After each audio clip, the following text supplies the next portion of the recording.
би хойд эцэг болгоныг муу хүн гэж хэлэхгүй л дээ. Гэлээ гэхдээ бага насны хүүхдээ тэр дүндээ охин хүүхдээ эмэгтэйчүүл дахин хүнтэй суухдаа маш сайн одоо бодох хэрэгтэй шүү.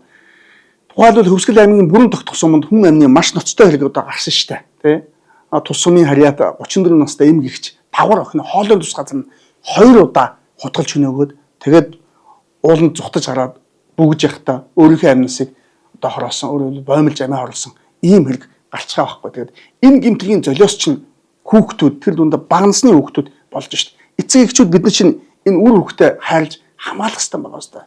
Одоо бид л хамгаалахгүй бол эхэн л хамгаалахгүй бол өөр хэн хамгаалах хин ч хамгаалахгүй шүү дээ. Тийм учраас л энэ хэргийг яриад идгийн учир нь ерөөсөл энэ шүү дээ. Дахин ийм гэмтрийг гаргуулахгүй тулд сэрэмжлэхийн тулд урдсан сэргийлэхийн тулд энэ бүх асуудлыг яриад байгаа шүү.